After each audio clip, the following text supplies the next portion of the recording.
अस्सलाम वालेकुम रहमतुल्लाहि वबरकातुहू। मैं लातूर से एडवोकेट लाला साहब राजा साहब शेख। गोपीचंद पडळकर एक विधानसभा का सदस्य है जो सांगली के जत विधानसभा मतदार संघ से आता है। भारतीय जनता पार्टी के सदस्य को कई उलेमाओं ने इनको चुनाव में जिताओ ऐसा कहकर के 40,000 मुसलमानों ने इनको वोट दिया। परसों उन्होंने बहुत ही भयानक ऐसा मुस्लिम विरोधी भाषण दिया जिसका वो सबूत दे गए कि वो संघ के स्वयंसेवक हैं और जहर लेकर घूमते हैं। पडळकर ने सीधे तौर पे कहा कि पाकिस्तान में जितने आतंकवादी हैं उससे कई ज्यादा गद्दार भारत में हैं। मुसलमान गद्दार समाज है। उन्होंने ये भी कहा कि मुसलमानों की लोक संख्या को नियंत्रित करने के लिए जल्द से कानून लाओ। मुसलमानों के संदर्भ में अनर्गल बातें करके ये राजनीति करने की उनकी जो बातें हैं वो भयानक और बहुत ही घातक हैं। वे हमें देशद्रोही कह रहे हैं, वे हमें गद्दार कह रहे हैं। पडळकर जिस संघ परिवार से आते हैं उन्होंने उनके राष्ट्र पुरुष कब स्वतंत्रता संग्राम में थे ये बताना चाहिए। भारत की आज़ादी की जंग में मुसलमानों ने ज़्यादा योगदान दिया है और आजकल ओबीसी समाज, एनटी समाज, वीजीएनटी समाज मुसलमानों के खिलाफ भयानक षड्यंत्र में शामिल है। ये बहुत अफसोस की बात है। धनगर है ये समाज, बकरियां भेड़ियां संभालता है। इनकी बकरियां बकर खटीक समाज को ले जाता है। कारोबार के हिसाब से हम सब एक साथ हैं, लेकिन पडळकर जैसा मंगलसूत्र चोर व्यक्ति हमें इतना बुरा प्रताड़ित कर रहा है। और उनके भाषण के बाद तमाम महाराष्ट्र का मुस्लिम समुदाय में से, महाराष्ट्र के किसी जिला, तालुका, शहर, गली में से किसी ने उसके खिलाफ आवाज नहीं उठाई। ये हमारे समाज की सबसे बड़ी कमजोरी है।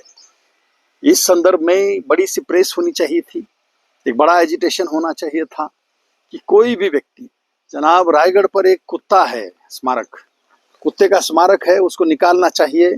ऐसा किसी ने कहा कि भाई उसका कोई हिस्ट्री नहीं है, तो पडळकर की कौम या उनके साथी वो हाके इस तरीके से उठे जैसे कि कुत्ता उनका रिश्तेदार है। उन्होंने ये कहा कि आज तुम कुत्ता निकाल रहे हो, कल तुम बैल यानी नंदी बैल निकालोगे, क्या क्या निकालोगे। हम इतिहास को नहीं मिटाने देंगे। हमने, हमारे होलकर ने 5,000 रुपए दिए हैं, ऐसा वैसा बता करके कुत्ते को निकालने के संदर्भ में उन्होंने कहा। हजरत आलमगीर जो हमारे देश के विस्तारित राष्ट्र के जो सपने रखने वाला व्यक्ति, राजा या बादशाह, औरंगजेब के बारे में औरंग्या कहा जाता है तो हमें कुछ उसका अफसोस नहीं होता। औरंग्या इसलिए कहा जाता है कि तुमको चिढ़ाया जाता है। मुसलमानों को चिढ़ाने के लिए उनके जो युग पुरुष हैं, उनके जो इतिहास के पुरुष हैं, पात्र हैं, या तो महाराजा के दर्ज पर जो वतनदार या तो बादशाह रखने वाली कद काठी के लोग हैं, उनके बारे में बदनामी की जाती है तो मुसलमान खामोश रहता है और बाद में गाली देने की परंपरा बन जाती है। उन्होंने ये कहा की मुसलमान गद्दार राहतो, भारतामध्ये गद्दार मुसलमानांची संख्या जास्त है। किस आधार पे वो गद्दार कह रहे हैं हमको, उनको क्या अधिकार पहुंचता है। हालांकि मुसलमानों ने 40,000 वोट दिया है। मुसलमानों की मजबूरी ये है कि मुसलमान किसको भी वोट देता है। मुसलमान ऐसे संपेरे को भी वोट देता है जो जहर उगलता है। गोपीचंद पडळकर के घर के सामने, विधानसभा के सदस्य के जो निवास स्थान है उसके सामने मुसलमानों ने एजिटेशन करना चाहिए। 288 विधानसभा मतदार संघों में पाठिंबा देने वाले नुमानी साहब मुसलमानों को ये गालियां दे रहा है। आप और आपका फौज फाटा जाकर के इस व्यक्ति को पूछो कि इसको और हमको, इसके और हमें, हमारे बारे में क्या दुश्मनी है। क्योंकि दुश्मनी पैदा करना इनिमिटी होती है और दो समाज के अंदर दुश्मनी पैदा हो गई तो पीढ़ियों को उसको भुगतना पड़ता है।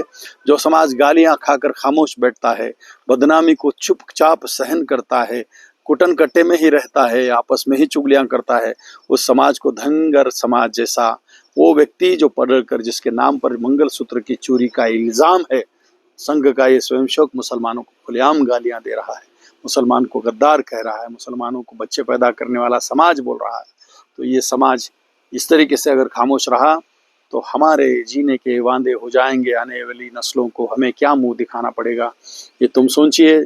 इस गोपीचंद पडळकर का जाहिर निषेध है, जाहिर निषेध है, जाहिर निषेध है।